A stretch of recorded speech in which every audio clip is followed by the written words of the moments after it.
Bonsoir à tous, bienvenue pour ce direct de l'Est Éclair. Je suis avec Ludovic. Bonsoir Ludovic.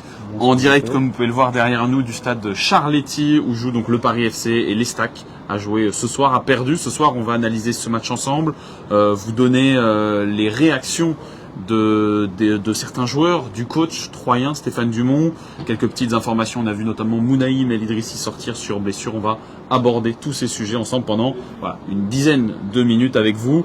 On est en direct, donc le principe c'est que vous interagissiez avec nous, donc n'hésitez pas. Déjà, revenir sur cette défaite frustrante. L'Estac a perdu la semaine dernière contre Lorient 1-0. Elle repère ce soir 1-0. On a l'impression sur le même scénario de match un petit peu, où elle domine. Clairement. Alors moi j'ai posé la question à Stéphane Dumont en disant bis repetita, point d'interrogation. Il était d'accord, finalement les scénarios se répètent. On est face à l'un des 2 ou 3 gros du championnat qui visent la montée. L'Estac, ne l'oubliez pas, et même peut-être deuxième ce soir.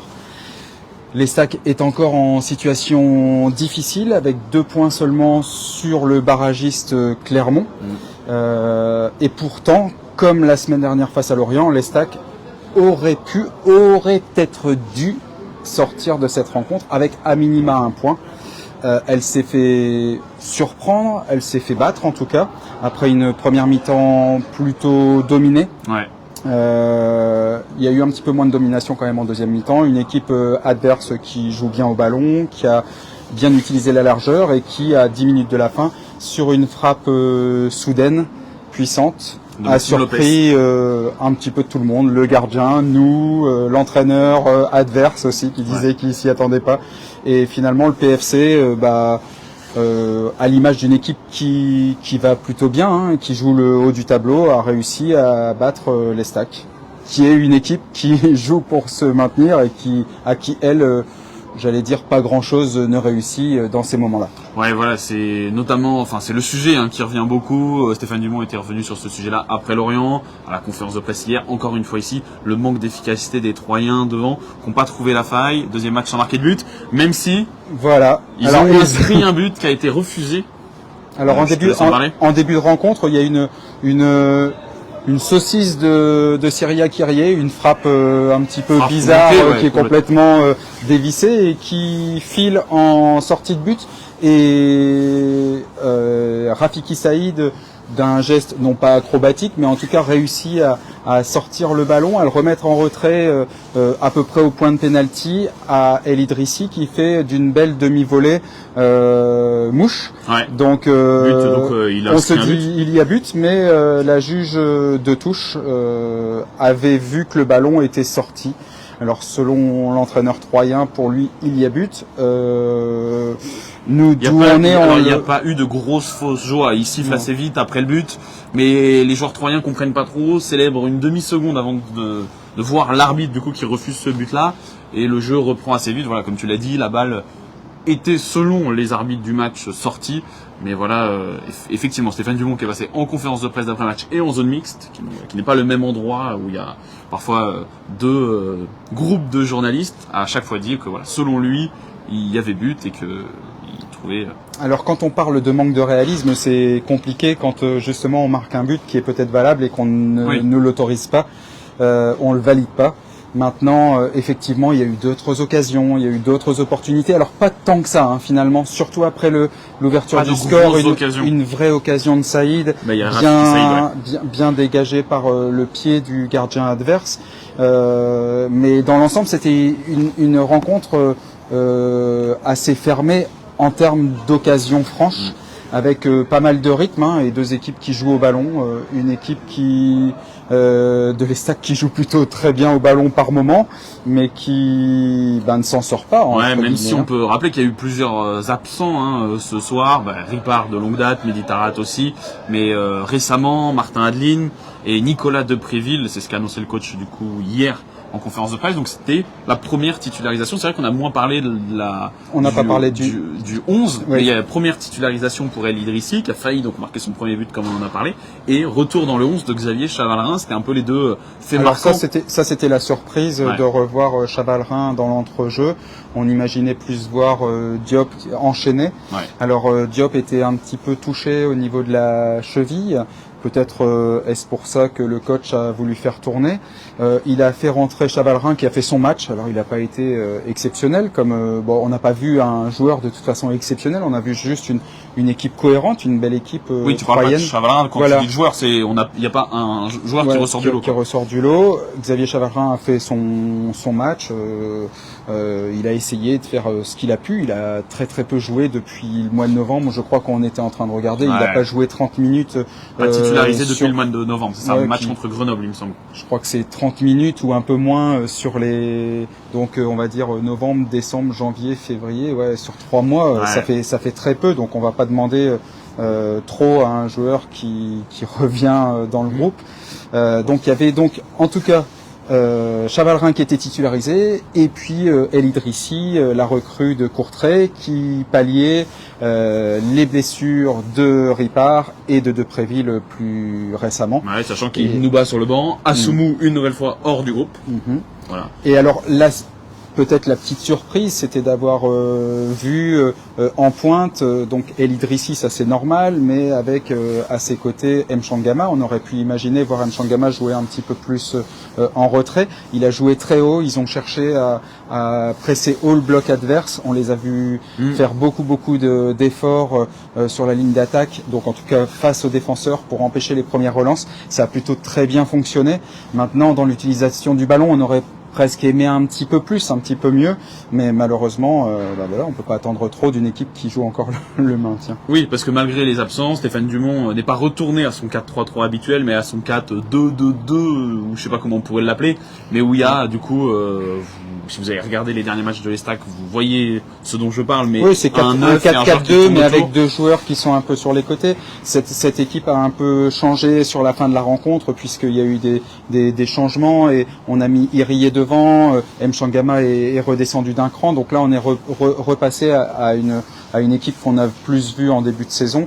Mais bon, malgré tout ça, finalement, on pourra résumer qu'il y a eu une rencontre encore qui a été plutôt intéressante pour les Troyens, mais qui se solde par 0 point au final, et donc par une situation qui n'est pas forcément plus agréable qu'il y a quelques semaines. Oui, on est toujours un petit peu dans la difficulté. C'est exactement ça. Il y a la frustration du match en lui-même. C'est pas comme on avait pu le voir au début de saison, les grosses volées reçues par les Stacks. Et voilà, et le stress un petit peu, l'angoisse du classement. Donc c'est sûr. Tu parlais des changements. Petite information qu'on peut vous donner.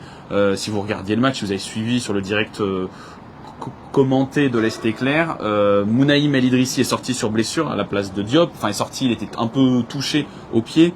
Ça va. Et on l'a eu, nous, en zone mixte. Vous retrouverez l'interview vidéo sur le site de l'Est Éclair. Tout va bien pour Mounaïm El Idrissi. Il devrait être rétabli pour le prochain match dans une semaine. Voilà, c'était un coup sur le pied. Le beIN Sport a passé le ralenti plusieurs fois. On voit une grosse faute, une semelle sur le pied.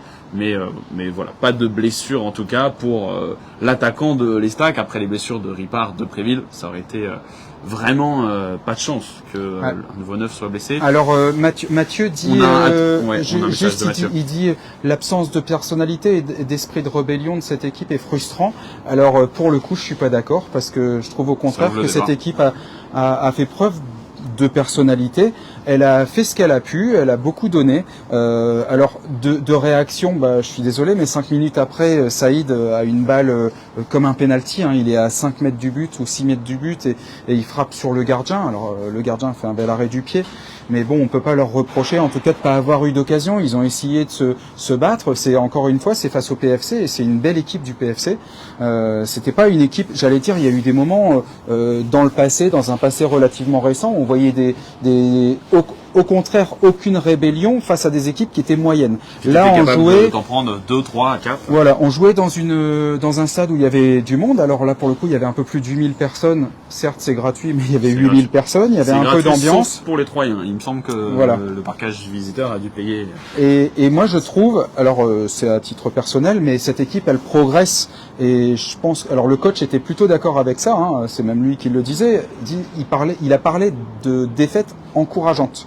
Alors oui, forcément, c'est encourageant parce qu'il y a des choses qui sont intéressantes. Il y a du contenu, il y a des occasions. L'équipe a pratiquement pas subi d'action. Elle n'a pas été elle a pas été beaucoup mise en danger. Donc tout ça fait qu'à un moment donné, on se dit c'est positif parce que l'équipe avance. Ouais, oui, mais alors le problème, tenir tête aussi à des clubs comme Lorient, comme Paris, bien sûr. qui jouent. Mais l'équipe aujourd'hui, elle est qu'à 2 points au-dessus de Clermont. L'équipe qui est barragiste, c'est ça qui nous fait peur entre guillemets. Mais sinon, dans l'absolu, elle progresse, elle évolue avec des joueurs qui sont parfois blessés, avec des couacs auxquels doit faire face l'entraîneur. Donc c'est pas si évident que ça. Il y a une assise défensive. La défense a plutôt tenu le choc. Elle n'a pas été trop mise en danger. Pourtant, avec des joueurs comme Crasso, dans Hamel. ce secteur-là, il n'y a pas de couac. Il n'y a pas de pépin physique, si je veux dire. C'est vrai. Diaz, Monfray enchaîne. Diaz, il a joué tous les matchs depuis le début de la saison. On a encore vu une fois Bourra Mendes le mettre au goal. Tu peux t'asseoir sur ça. Moi, je pense aussi qu'il faudra prendre les points et que peut-être, ça a été un article, peut-être que le lecteur qui nous a mis le message est dans le vrai quand il nous dit que quand l'Estac prend un but, elle est moins dedans. Il y a eu un article par Alan, il me semble, sur quand l'Estac encaisse un but, elle a du mal à revenir dans son match, et à l'inverse, quand elle marque, c'est souvent un match gagné.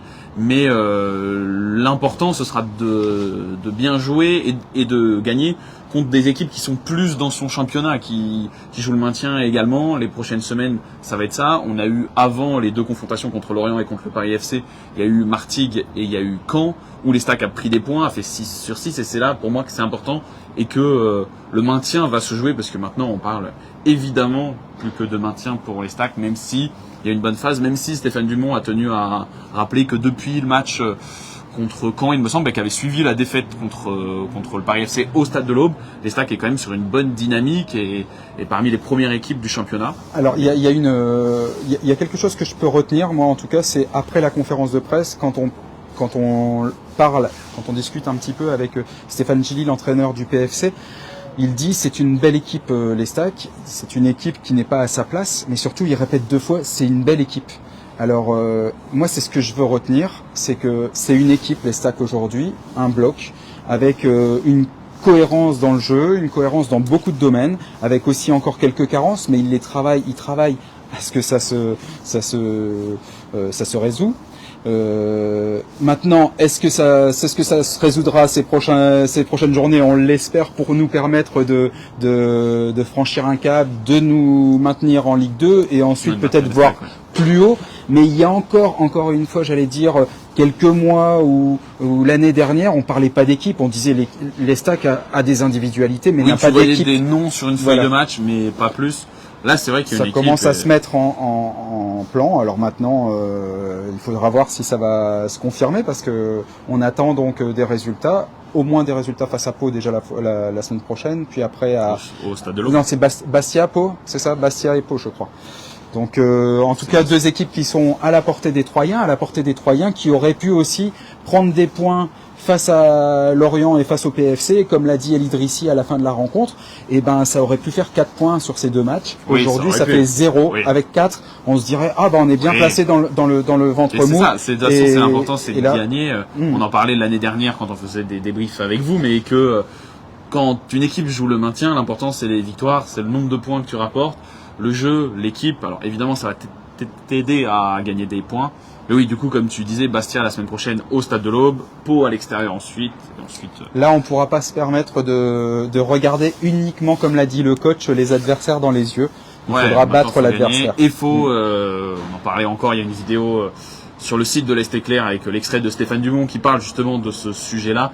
Mais le manque d'efficacité de l'Estac devra être réglé la semaine prochaine. Ouais, dans tous les domaines, parce que quand on parle d'efficacité, on pense surtout à l'efficacité offensive. Faut pas oublier qu'aujourd'hui on prend un but. Alors oui, c'est un beau but, c'est une belle frappe de Maxime Lopez.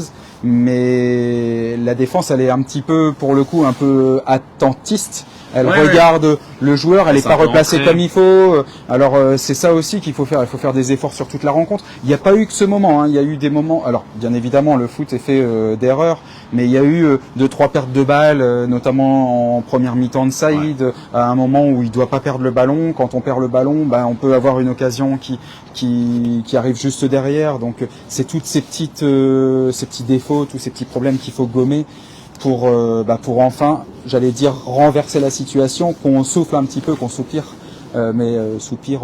Oui, pas renverser de la déception, situation. mais Après, renverser la situation, c'est un peu fort. Ils sont pas dans une spirale très négative non plus. Non, mais il faut qu'on renverse la situation au niveau du classement. On sort de 2 défaites et on est, encore une fois, alors certes au classement on est 13e je crois, mais 13e avec 2 points d'avance sur le barragiste. Donc il faut quand même. Oui, non, je pense qu'il faut pas toujours se dire ça va, on joue bien, on arrive. Là, il faut quand même prendre en considération que oui, on est en danger. Il reste 10 journées, ça peut aller vite. Ça peut aller vite, je suis d'accord avec toi, mais il y a eu des défaites contre les mieux classés du championnat. Encore une fois, je maintiens ce que j'ai dit, mais il faut gagner contre ceux de son championnat, ceux qui jouent le maintien, les clubs peut-être plus abordables, plus prenables. Et voilà, ça sera la question des prochaines Il y a semaines. Martigues qui a battu Annecy, non, c'est pas ça? Donc ça signifie que les équipes du bas sont capables aussi de jouer et de battre des équipes qui ne sont pas dans leur championnat. Donc maintenant il faut gagner contre Bastia, il faut gagner contre Pau, il faudra aussi faire un résultat contre Metz. L'équipe a été capable de le faire ces dernières semaines, ces derniers mois.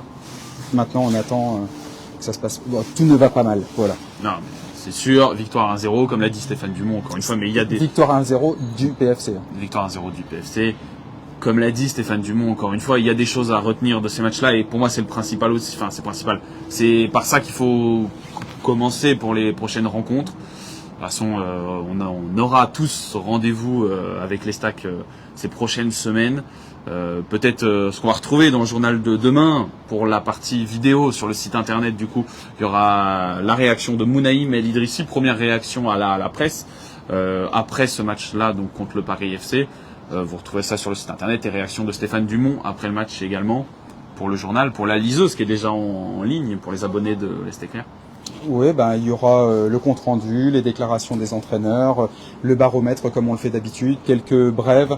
On pourra juste, moi j'aimerais terminer sur le fait qu'il y avait un peu de monde au stade. Encore une fois, c'était gratuit, mais pas forcément pour les Troyens. Cependant, il faut noter qu'il y avait 300 supporters de l'Estac qui ont fait le déplacement, bien aidés si je ne m'abuse par le club. Mais au-delà de ça, ils étaient là. Ils ont fait du bruit. Tous ces supporters, et je pense qu'il faudrait que le public arrive à se mobiliser de la même façon à domicile et que ce public arrive à pousser l'équipe. Elle en a besoin et elle le mérite parce qu'elle sort d'une situation, d'une période qui était très délicate et ça va un peu mieux, mais il faudrait que ça aille encore un petit peu mieux. Voilà. Très bien, c'était le mot de la fin. Rendez-vous de toute façon, encore une fois, je vais me répéter, mais vendredi prochain au Stade de l'Aube, pour un nouveau match de l'Estac. Merci à vous de nous avoir suivis, passez une bonne soirée et à bientôt.